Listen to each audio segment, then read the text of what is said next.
Cette semaine, histoire de passer la pandémie, on reçoit Cassandre Roy de Rainville, Magali Lagumaltais et Thomas Venn.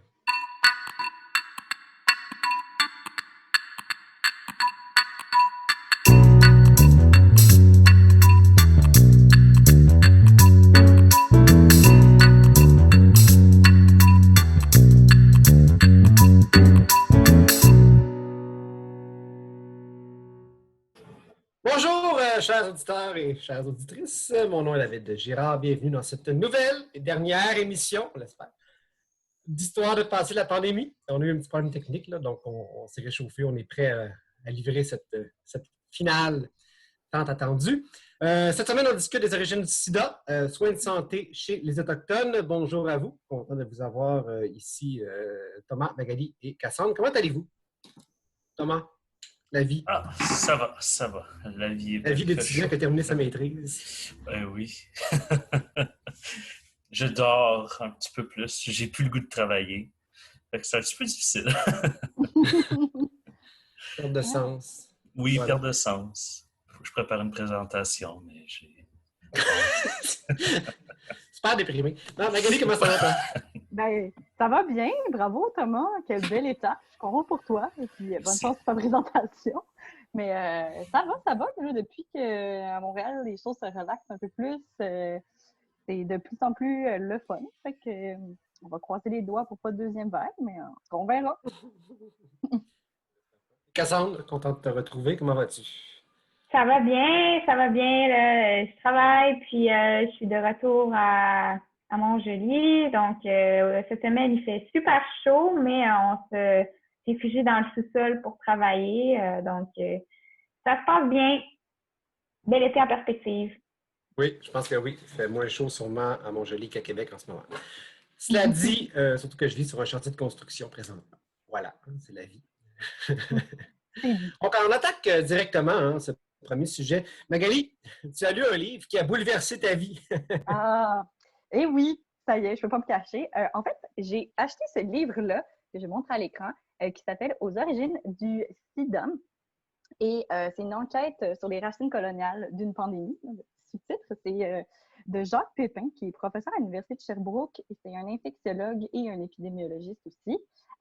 Et dans le fond, c'est que j'avais entendu un podcast, c'est de l'émission Le cours de l'histoire sur France Culture, que je recommande à tout le monde. Et c'est un des intervenants qui parlait justement des origines de la pandémie du sida et de son hypothèse là-dessus. J'ai trouvé ça tellement intéressant que je suis allée me garrocher en librairie pour lire tout ça.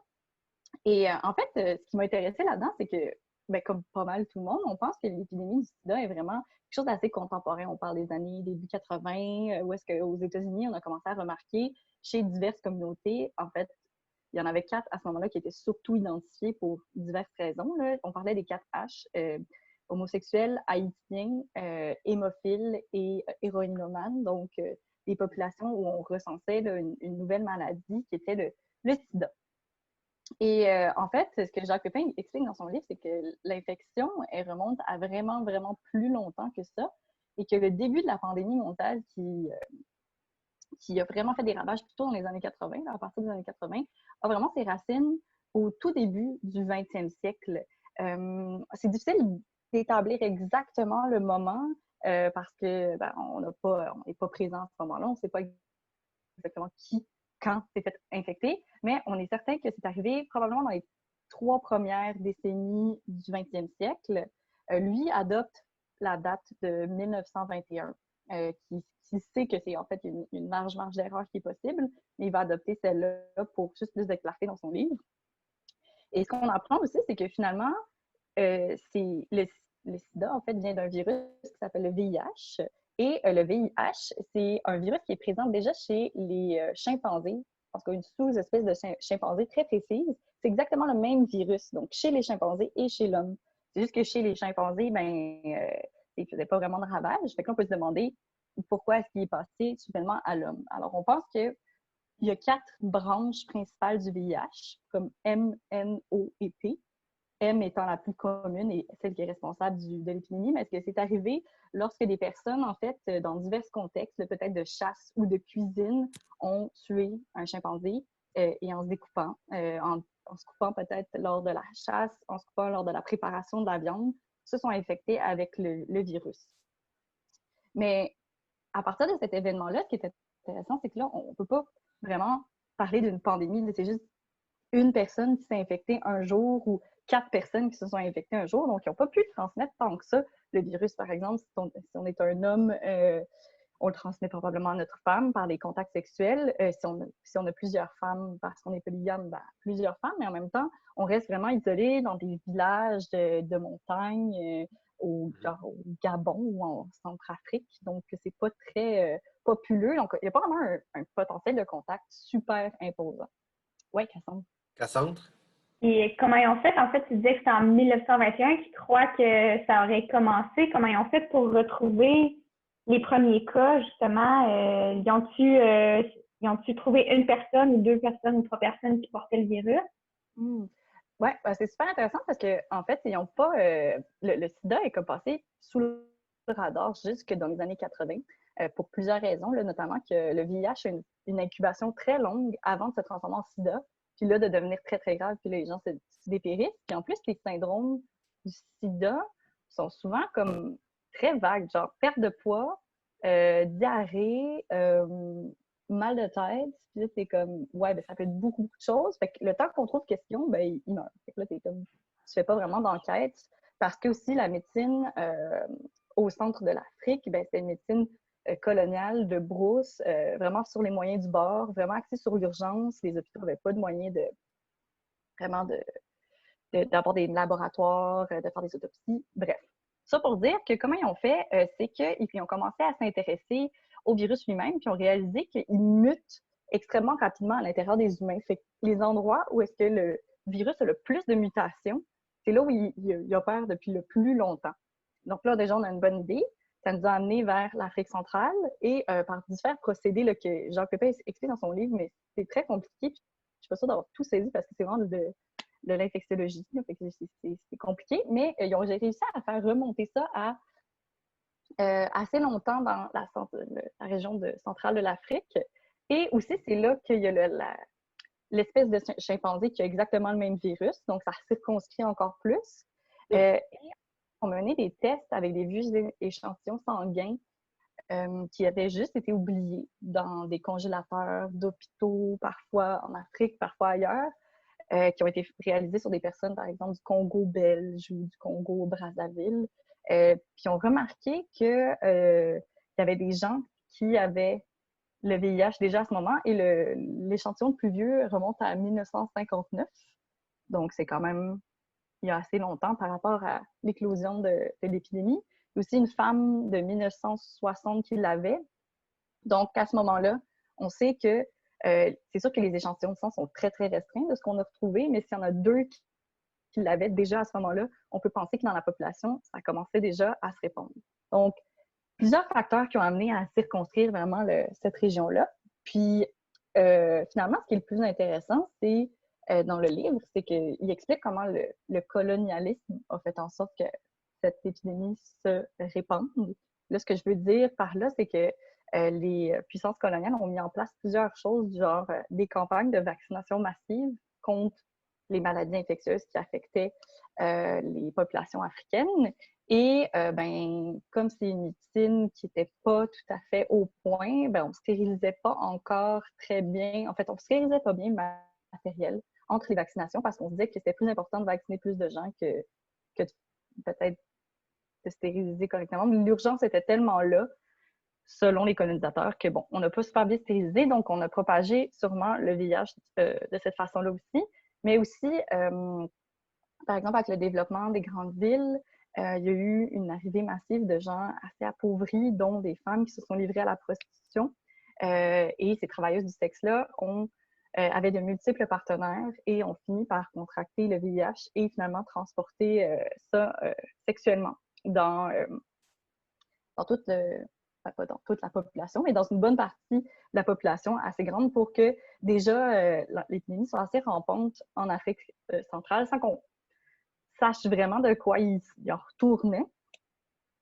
Et finalement, comment ça a voyagé jusqu'à nous? C'est que lors de l'indépendance du Congo, en 1960, les structures coloniales s'en vont, hein, donc les Français, les Belges qui assuraient, par exemple, l'éducation sont partis. Et on a réalisé justement que les populations étaient très mal éduquées, desservies par un système scolaire. Donc, on a voulu remédier à la situation et on a cherché des gens pour les remplacer. Et on s'est tourné vers les Haïtiens qui ont été près de 5000 à venir en République démocratique du Congo, mais aussi au Congo-Brazzaville. J'oublie le nom actuel. Je pense que c'est juste République du Congo. Bref. Et bref, les deux Congo. Ça va bien un matin. Et c'est ça. Donc, ils sont venus exercer des postes d'enseignants et éventuellement, un ou plusieurs de ces Haïtiens ont pu contracter le VIH qu'ils ont ramené en Haïti et qui là aussi vraiment pris racine dans la population. Et on pense que c'est à travers, finalement, le tourisme sexuel auquel les Américains s'adonnaient en Haïti qui a fait son apparition aux États-Unis et qui a commencé vraiment là, à prendre des proportions exponentielles. Donc, ça a été quelque chose de vraiment lent, mais qui a été poussé par différents facteurs qui, finalement, si le colonialisme n'avait pas été là, bon, ben, c'est sûr que c'est un gros si, là, mais ça aurait été sûrement plus circonscrit, puis ça aurait peut-être disparu. Donc, on ne le saura jamais, mais c'est sûr que le colonialisme est venu jouer un grand rôle dans la propagation de ce virus-là. Voilà. Merci. Intéressant. On a appris des choses.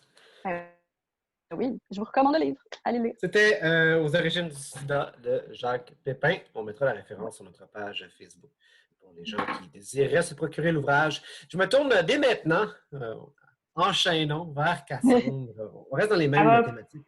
Ça va vraiment plus vite que la première fois qu'on l'a fait, hein? On est sur la coche. Pause musicale, go. Cassandre, tu nous parles aujourd'hui des Autochtones, des communautés autochtones en temps de COVID. Comment ça se passe chez eux? Oui, ben, je pense que je trouvais ça important d'en parler, puis de pas nécessairement juste brosser un portrait historique, mais de mieux comprendre la situation actuelle des Autochtones parce que clairement, c'est pas évident. Mais je voulais commencer en brossant un portrait démographique des communautés autochtones au Canada pour qu'on comprenne mieux les communautés qui sont touchées, c'est lesquelles en fait, parce que c'est pas toutes les communautés qui sont touchées par pas nécessairement par la COVID, mais par plus l'accès aux soins de santé et les problèmes qui en résultent. Donc, en gros, là, il y a plus de 630 communautés autochtones à travers le Canada et environ la moitié est située, des réserves, en fait, sont situées près de régions urbaines. Donc, Québec, Montréal, par exemple, on a plusieurs communautés qui sont situées près de ces régions-là, mais c'est comme ça partout à travers le Canada. Donc, si on pense aux communautés plus éloignées, ben c'est à peu près l'autre moitié. Mais là, j'exclus de ça les communautés métisses qui, eux, c'est un autre contexte, là. Donc, et parmi la moitié de ces communautés-là, ben, il faut aussi qu'on pense que souvent, en fait, la moitié des habitants d'une réserve vivent dans les villes. Donc si par exemple, je prends les Hurons de Lorette, ben, ils sont à peu près, je pense, rendus 6 000 membres. Ben, il y en a la moitié qui vivent à l'extérieur de la réserve et qui vont vivre, par exemple, dans la ville de Québec. Donc, c'est la même chose pour les communautés éloignées. On va avoir une partie de la communauté des membres qui vont vivre dans la réserve, mais l'autre moitié qui va vivre dans d'autres villes ou peut vivre aussi dans d'autres réserves, dans d'autres communautés. Donc, ça veut dire que, grosso modo, on va avoir à peu près le tiers des Premières Nations au Canada qui vivent dans des régions éloignées. Et donc, ce sont dans ces régions-là où on va avoir plus de problèmes d'accès aux soins de santé. Et là, je voulais vous donner un exemple où on a vu une éclosion de COVID dans une région éloignée. C'est à La Loche, en Saskatchewan. Donc, en ce moment, je ne sais pas si on rendu à combien de cas, mais je sais qu'il y a à peu près 3 semaines, il y avait au-dessus de 150 cas déclarés de COVID dans La Loche, qui est un village qui est à peu près à 600 km de Saskatoon, donc très éloigné. Et là, en fait, il y a eu deux morts dans la ville. Et le problème à cet endroit-là, c'est qu'il n'y a pas d'hôpital. Donc, s'ils veulent avoir accès à des soins de santé rapides, ils doivent faire plusieurs heures de route pour se rendre à un hôpital. Et c'est là où le problème se situe parce que, imaginez, nous, en temps de COVID, on est super stressés parce que, on veut pas que personne tombe malade dans notre famille, surtout quand il y a des personnes à risque. Mais on sait en fait que ces personnes à risque-là, si il y a un problème, ils vont pouvoir aller à l'hôpital rapidement. Mais c'est pas le cas dans ces régions-là. Donc, c'est pourquoi les communautés autochtones ont pris des mesures extrêmement strictes envers leurs membres pour pas qu'il y ait aucune personne qui rentre ou qui sort de la communauté et éviter donc qu'il y ait des personnes infectées. Mais comme ça a été le cas dans le nord de la Saskatchewan, il y a quand même du monde qui se promène un peu. Puis là, c'est surtout dû à des travailleurs probablement qui voyageaient. Tu voulais poser cette question-là, Mag? Oui, c'est ce que je me demandais finalement. Comme c'est super éloigné, mais ça fait beaucoup de sens. Oui, mais ils savent pas exactement, mais ils supposent qu'il y a plusieurs travailleurs qui ont continué de voyager pour travailler en Alberta avec les pipelines et tout ça, le pétrole, et puis qui revenaient. Et c'est peut-être comme ça là, que le virus s'est transmis. Et donc, c'est pour ça que quand on parle des problèmes d'accès aux soins de santé des Autochtones, en temps de COVID, on comprend mieux à quel point ça peut être stressant et important. Bon, David s'en va. Je vais continuer. Je pensais que tu voulais que j'enchaîne. Allô, toilette, peut-être? Les joies du métier. Puis mon téléphone sonne en même temps. Wow!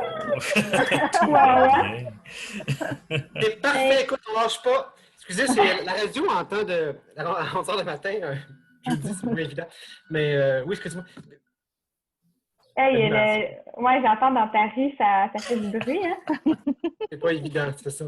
Puis comment se fait-il, Cassandre? En fait, je te relance direct. Je profite de l'interruption là, pour couper un peu. Comment se fait-il qu'encore aujourd'hui, les soins de santé soient si difficiles d'accès pour les communautés éloignées? Oui, il y a plusieurs raisons, puis je peux en mentionner quelques-unes. D'abord, historiquement, en fait, il y a plusieurs traités qui ont été signés avec les communautés autochtones à travers le Canada, donc dans presque toutes les provinces, sauf au Québec et en Colombie-Britannique.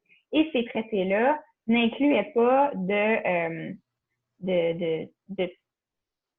dispositions par rapport aux soins de santé qui pourraient être accordés par le gouvernement britannique aux communautés. Ils incluaient seulement l'accès aux droits de chasse et de pêche. Donc, quand vient le temps de procurer des soins de santé aux communautés autochtones qui sont touchées par les traités, ça peut prendre plus de temps, en fait, avant que le gouvernement accepte de donner ce service-là parce que, en fait, il se dit, on a signé des traités et ça n'incluait pas ces dispositions-là, donc pourquoi on serait responsable? Ça serait aux communautés de s'en occuper eux-mêmes. Mais évidemment, c'était pas une bonne façon de penser, même si ça coûte du argent. Et on peut aussi penser qu'il y a une espèce de résistance aussi qui s'est installée avec les communautés plus éloignées qui veulent pas que, en fait, le gouvernement empiète dans leur façon de faire. On peut penser aux Inuits que le gouvernement est allé dans ces communautés-là au milieu du 20e siècle et a commencé à imposer ses façons de faire et le mode de vie sédentaire. Et les Inuits étaient juste comme, laissez-nous tranquilles, puis on va continuer de faire comme on a toujours fait, et notamment la médecine traditionnelle autochtone qui se faisait et qui se fait encore. Donc, on voit qu'il y a une certaine résistance de plusieurs communautés à aller, en fait, dans un hôpital, se faire traiter par des médecins quand ils ont déjà une médecine traditionnelle dans leur communauté. Oui, Thomas? Oui, il me semble qu'aussi il y a énormément de méfiance envers les autorités médicales ou autres. Il me semble qu'il y avait une histoire il y a quelques années, c'est une parmi tant d'autres, où est-ce que c'était une femme enceinte. Le mari avait été interdit de l'accompagner dans l'hélicoptère pour aller à Oui. l'hôpital. Ce genre d'histoire-là ou de tension extrême avec les autorités canadiennes et les populations autochtones qui, oui, cherchent peut-être du traitement, mais ils se font barrer la route par ce genre de choses-là. Ouais, puis je veux pas rentrer dans les détails parce qu'il y a des cas là, incroyables, dégueulasses. Là. Il y a eu des dizaines d'enfants, en fait, je ne rentrerai pas là-dedans, mais des dizaines d'enfants dans le nord du Québec qui étaient tombés malades et qui sont allés dans des hôpitaux sans leurs parents. Donc, on interdisait aux parents d'aller avec leurs enfants parce qu'il y avait juste pas de place, mettons, dans l'avion ou peu importe. Là. Et en fait, quelques mois plus tard, il disait que l'enfant était décédé et qu'il avait été enterré dans le cimetière de la ville où était l'hôpital. Et finalement, on s'est rendu compte il y a quelques années que ces enfants-là avaient été adoptés. Et donc, ouais, non, c'est extrêmement désagréable à entendre, mais ça a été le cas pour institutionnel. C'est plus lié avec l'Église, mais ouais, en fait, tout le monde était un peu coupable là-dedans. Donc, on peut vraiment comprendre une certaine résistance. Ouais. Et l'autre raison aussi, c'est que il y a un problème de partage des compétences entre le fédéral et les provinces. Les provinces s'occupent des soins de santé, le fédéral non. Donc, aujourd'hui, évidemment, c'est le fédéral qui s'occupe des soins de santé aux Autochtones avec le ministère du Service aux Autochtones Canada, mais ça a pris vraiment du temps avant que ça se mette en place parce que, comment qu'on gère ça? C'est les provinces qui l'ont tout le temps fait, et comment on gère ça d'une bonne façon aussi, puis on se rend compte aujourd'hui qu'il y a encore des problèmes, là, mais c'est sûr que c'est de mieux en mieux. Là. Il y a de plus en plus de services qui vont faire aux Autochtones. En matière de soins de santé, Cassandre, dans les années à venir, à quoi peut-on s'attendre? La misère à parler, David, aujourd'hui? Oui, pour réchauffer. Ce qu'on peut s'attendre en matière de soins de santé, ce qu'on voit de plus en plus, c'est la signature de traités modernes ou j'ai juste le mot en anglais, fait que je vais garder traités modernes. Donc, des ententes des ententes territoriales globales qui sont signées avec certaines Premières Nations et qui leur accordent en fait l'entièreté des pouvoirs sur leur territoire.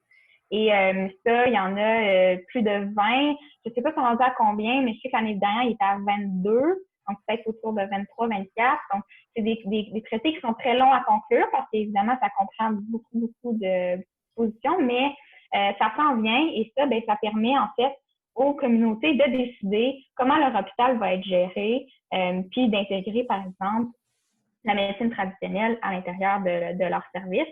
Et ça, ça semble être une bonne façon de faire pour les années à venir parce que c'est des soins de santé pour les Autochtones par les Autochtones.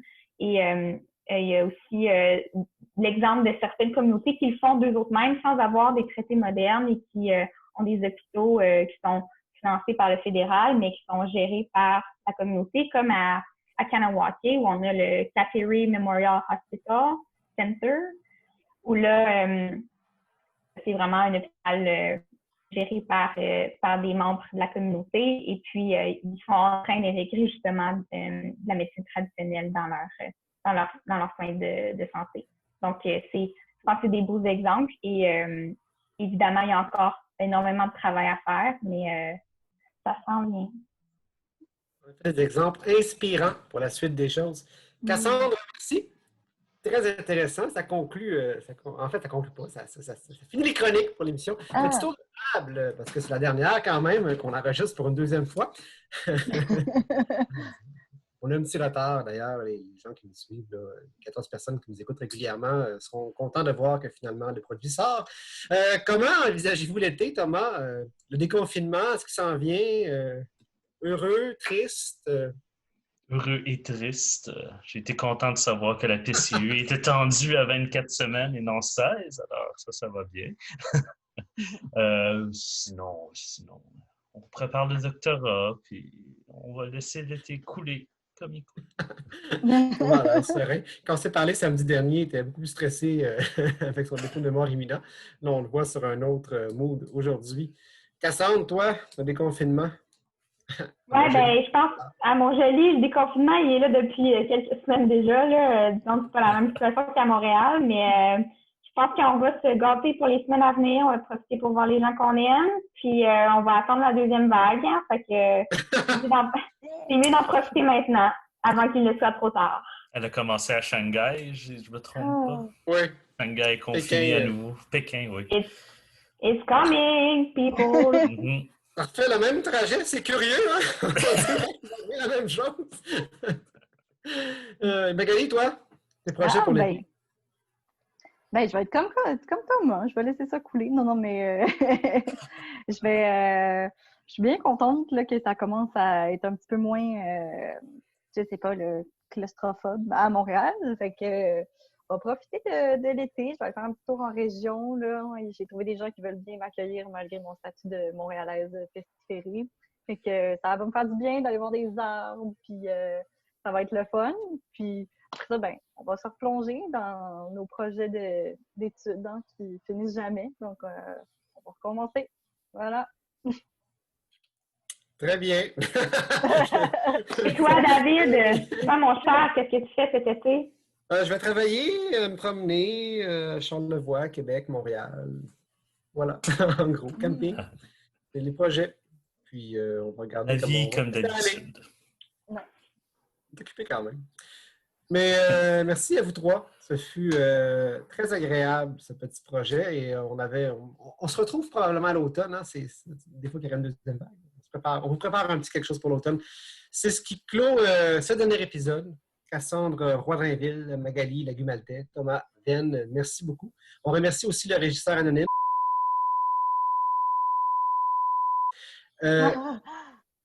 Qui a participé au projet. On le salue à la fin, mais qui n'a pas son raison, évidemment. Tu vas te faire couper, hein? Tu vas te faire couper. Je le sais, c'est ça. J'ai laissé un petit gap là, au montage. Ils vont nous arranger ça. Ils vont faire un pip. On vous invite à cliquer j'aime sur notre page Facebook et à mettre également un beau pouce vers le haut sur notre page YouTube. On aime ça. Ça nous encourage. On vous rappelle aussi que nous sommes diffusés sur les ondes de choc.ca les lundis à 17h pour encore 4 semaines. Et chers auditeurs, chères auditrices, mon nom est David Girard à l'animation de Histoire de passer la pandémie. Et on vous souhaite à tous un bel été. Je pense qu'on le mérite collectivement. Bon été! Bye.